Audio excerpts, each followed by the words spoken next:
3월 셋째 주일입니다. 우리가 보통 교회에서 많이 쓰는 말 중에 우리는 모두 예수 안에서 형제, 자매입니다. 이런 말을 많이 쓴단 말이죠. 그리고 이 문장은 기독교의 사상이 평등에 있다 라고 하는 것을 주장할 때 굉장히 많이 인용되는 문장이에요. 근데 진짜 평등이 뭐냐는 거죠. 그러면 초기 기독교 공동체에서의 이 고백은 무슨 의미로 형제자매라고 했을까? 여기 역사적 배경에는 예루살렘이 멸망하고 유대인들이 전 로마 지역으로 흩어져서 디아스포라가 되어서 회당을 중심으로 일부 회당은 예수를 따르는 사람들이 모이면서 교회 형태가 되어가기에 그 무렵의 고백이란 말이에요. 그러면 그 배경을 생각하면 우리가 주 안에서 형제 자매입니다 라는 고백은 무슨 의미가 깊이 들어있느냐 하면 지배계층인 로마인이나 피지배계층인 유대인들은 차별 없이 주 안에서 예수 안에서는 모두 형제 자매와 같습니다 라는 고백하고 같다는 거죠. 즉 신분이 존재하지 않는다. 귀족이나 평민이나 주인이나 노예나 모두가 다 동일하게 예수 안에서는 하나다, 형제다 라고 하는 개념이 초기 기독교의 가장 중요한 이슈였단 말이에요. 근데 이게 로마에 들어가면서 어느 정도 하다 보니까 문제가 생기게 되죠. 왜냐하면 여전히 세상은 신분주의 사회니까. 그러니까 이 바울이라는 이 종교 양아치가 딴소리를 합니다. 노예는 주인에게 복종해야 한다. 교회 안에서도. 아주 이게 바울을 제가 싫어하는 이유 중에 하나가 이건데 로마에서 종교 장사를 하다가 방해될 만한 요소들은 다 딴소리를 해서 바꿔요. 그 중에 대표적인 게 예수의 사상의 가장 기본이 되는 개념, 평등이라는 개념, 신분도 없고 인종도 없고 사마리아인을 자기 민족처럼 대하는 것을 보여주는 것처럼 인종차별이 존재하지 않는 평등을 이야기하는데 이 바울이라는 종자는 거기다 대고 노예는 주인에게 복종해야 한다. 이 구절을 말이죠. 누가 한번 공시설장에서 써먹으면서 제가 화가 났냐면 이 김종필이라고 하는 쓰레기 같은 정치가가 간슬게 붙었다는 짓을 하면서 국민들을 향해서 그런 얘기를 했단 말이에요. 너희 기독교인 성경에도 있잖아. 주인에게 충성하라고. 그러니까 너희 주인은 누구야? 정부야? 국가야? 국가에 너희는 무조건. 국가를 대표하는 건 정권이야. 국민이 아니라. 그러니까 정권에 충성해야 돼. 이렇게 쓰여 모은 건데 바울이 그런 의미로 이야기한 거예요. 그 정치가가 다른 의미로 해석한 게 아니라 바울 자신이 그렇게 이야기한 거예요. 로마에게 충성하라는 거죠. 로마는 문명 국가이고 식민지는 야만 국가니까 모든 길이 통한다는 로마의 법에 따라서 너희가 순종하고 그 제도에 맞춰서 너희가 종교생활을 하는 것이 옳다라고 하는 지극히 매국적이고 또 지극히 반평등적인 주장을 했단 말이죠. 그러니까 나머지 그럴듯해 보이는 말들은 다 짜집기 한 말들이라고 보면 되는 거예요. 그 자체가 그런 개념으로 뭉친 사람이란 말이죠. 바울이라는 인간 자체가. 그래서 기독교가 지금도 평등을 이야기하는데 평등하지 않아요. 그러니까 대표적인 게 성차별 같은 거잖아요. 사실 세상이 전부 성차별 문제를 가지고 사람들을 핍박하고 혹은 규제를 가한다고 하더라도 종교만큼은 그런 거 존재하지 않아. 주 안에서는 다 평등해 라고 이야기하는 것이 기독교이고 종교이어야 하는데 대부분 종교들이 앞장서서 그런 성 문제에 대해서는 자연의 질서가 어떠느니 신의 섭리가 어떠느냐는 개소리를 한단 말이죠. 무엇이 신의 섭리고 무엇이 자연의 섭리예요? 말 그대로 자연스러운 거 아닙니까? 부자연스럽다는 말이 인간이 정한 윤리적 규범에 어긋나는 것이 부자연스럽다라고 하면 자연이 뭔지 잘못 이해하고 있는 거예요. 인간이 만든 개념의 부자연스럽다고 하는 것은 의미가 없는 거예요. 그러면 성 문제를 하나 놓고 본다면, 성 정체성의 문제를 놓고 본다면, 모든 생명체를 놓고 봤을 때 굉장히 다양한 성 정체성을 갖고 있어요. 암수로만 구별할 수 없다는 말이죠. 그러면 인간 역시도 암수, 이렇게 두 가지로만 구별할 수 없는 것이 자연스러운 거죠. 그렇게 암수로 구별하는 것이 굉장히 비상식적이고 비자연적인 거예요. 기독교라는 종교가 야훼가 자기를 닮은 인간을 만들었는데 그게 아담이죠. 남자예요. 왜 야훼는 자기를 닮은 인간을 만들 때 여자를 먼저 만들지 않고 남자를 만들었을까? 자기를 닮았으니까. 이 얘기 뭐냐면 유대인들의 신은 남성이니까 당연히 자기 닮은 남자를 만들었겠지. 그런데 남자가 혼자 살기 외로우니까 그래서 잠든 사이에 갈빗대 하나를 뽑아 또 쭈물럭거려서 만든 게 여자야. 그래서 여자는 남자에게 속해 있어. 이런 사회적인 통념과 자기네들의 윤리적 개념을 설명하기 위해서 만들어진 이야기지 이게 진실이 아니란 말이에요. 진짜 야훼라는 신이 있지도 않거니와 있다고 쳐도 신이 인간을 만드는데 딸랑 남자를 먼저 만들고 그러나 생각해보니까 뭔가 필요한 게 없나? 두리번두리번 거리다 여자를 만들었다? 이 자체가 어불성설이란 말이죠. 저는 무신론자는 아닙니다. 신이 있다고 믿어요. 저는 굉장히 유신론자에 가깝고 제 삶 자체가 신과는 떨어져 설명하기 어려운 것들이 많이 존재하기 때문에 저는 이 체질적으로 무신론자가 될 수 없어요. 그러니까 뭐 인문학을 배우든 철학을 공부하든 그 어떤 학문을 공부해도 저에게 있어서 신이라는 존재는 설명되어지진 않지만 그렇다고 없는 존재는 아니라는 거죠.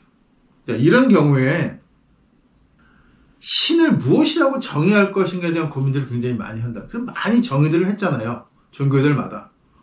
기독교는 유일신이라고 하고 불교는 뭐 신이라는 데서 신이 아니고 무슨 진리라고 하는 데까지 뭐 다양한 스펙트럼을 가지고 신을 설명하고 있단 말이에요. 자기 나름대로 무엇이 신이라고 설명하는 거지 그 중에 어느 것도 신은 아니에요. 왜냐하면 인간은 신을 볼 수 없기 때문입니다.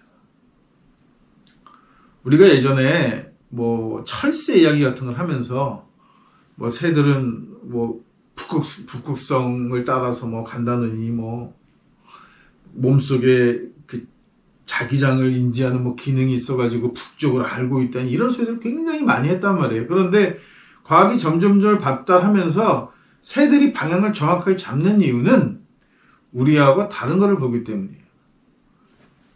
우리는 가시광선이라고 하는 눈으로 볼 수 있는 범위가 있는데 그 밖의 범위를 봐요, 새들이. 그러니까 새들이 북쪽을 잘 찾는 이유는 자기장을 보고 자기장이 있는 곳이 북쪽인지 알고 있기 때문에 방향을 자기장을 눈으로 보고 북쪽을 알고 날아가는 거예요. 그러니까 인간은 아무리 노력을 해도 북쪽을 알려고 하면 뭐 여러 가지 지식을 동원하거나 나침판을 써야지 알 수 있지 눈으로 봐가지고는 절대 북쪽을 볼 수 없어요. 아무것도 없는 황무지에 깡깡한 밤인데 별도 뜨지 않아서 먹구름이 잔뜩 껴가지고 아무것도 하늘이 안 보이는 상태에 사람을 세워두고 동서남북을 찾아봐라. 못 찾습니다. 찾을 수 있는 뭔가 도구가 있어야만 찾을 수 있는데 새는 자기장을 본다는 거예요. 그러니까 북쪽을 찾아가는 거죠. 하물며 우리가 보는 시각적 범위 안에서도 그렇잖아요. 그래서 동물들은 대부분 후각이 발달해 있단 말이에요. 우리가 호랑이를 생각하면 호랑이가 갈색, 주황색 언론무늬를 갖고 있잖아요. 이게 뭐 대나무밭 같은 데서는 잘 안 보이겠지만 일반 벌판에 나왔을 때 그 빨간색 색깔이 안 보이겠어요? 눈에 잘 띄잖아요. 그런데도 불구하고 초록색으로 진화하지 않았어. 물론 자연계에서 초록색을 자연스럽게 만들어내는 건 굉장히 어려운 일이라고 합니다. 그건 떠나서 여하튼 간에 풀과 비슷한 색깔이 되지 않고 전혀 아무 상관도 없는 색깔을 갖고 있단 말이에요. 왜? 호랑이가 주로 먹이를 삼는 포유류의 다수가 색깔 구별을 못해요. 초록색하고 붉은색을. 그러니까 그냥 풀숲에 숨으면 모양이 비슷하게 이렇게 줄무늬가 비슷해서 못 찾는 거란 말이죠. 그러니까 굳이 호랑이가 자기 털 색깔을 녹색으로 진화시킬 이유가 전혀 존재하지 않는 거예요. 그걸 모르면 엉뚱한 소리를 하는 거죠. 그걸 모르는 상태에서 왜 호랑이는 색깔이 주황색일까? 주황색이 검은 줄무늬를 갖고 있을까를 설명하면 그 중에 몇 가지는 뭐 비슷한 얘기를 할 수 있겠지만 대부분 나머지는 다 근거 없는 이야기가 되는 거예요. 왜?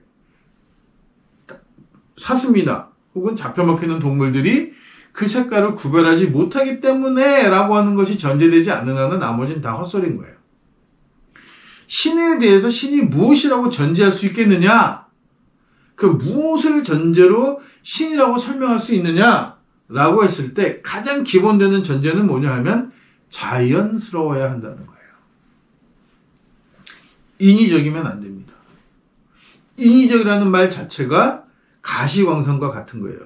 인간이 눈으로 볼 때라는 거죠. 내가 생각할 수 있을 때 인간의 사고 영역으로, 그러니까 지금 과학이 발달하면서 신의 존재에 대한 다른 이야기들이 끊임없이 나오는 이유가 거기 있는 거예요. 신에게서 벗어나지 못해서라기보다는 신을 설명하려고 하던 사람들에게는 새로운 방법이 나타나면 또 그 방법으로 얼마든지 신을 설명할 수 있게끔 돼 있는 구조야. 왜? 신을 모르기 때문인 거죠.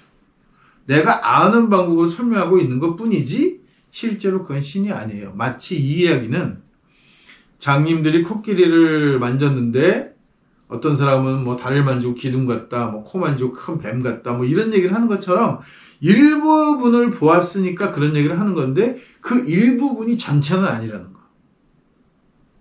때로는 그 일부가 진실이긴 하지만 그 일부가 진실이라고 해서 전체가 진실은 아니라는 거죠.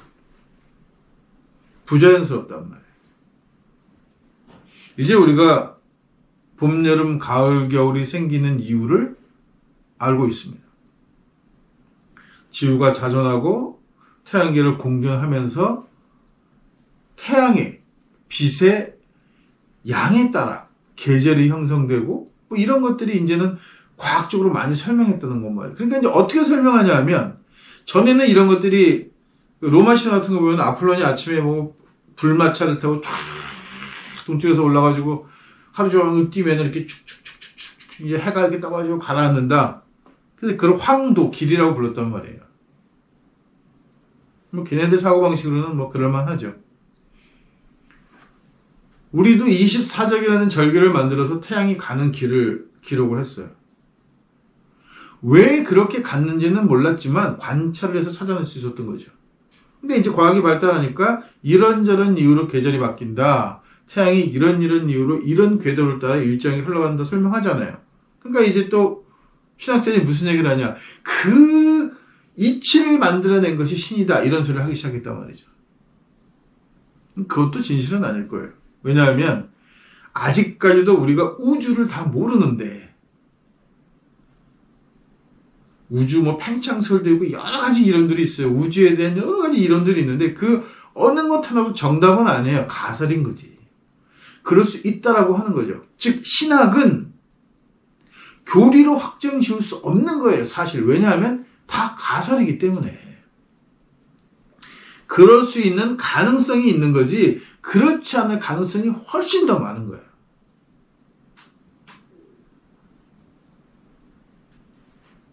초반에 제가 평등에 대한 이야기를 했는데 이 평등이 현대사회에서 가장 적나라하게 현실적으로 체감해서 오는 것이 직업입니다.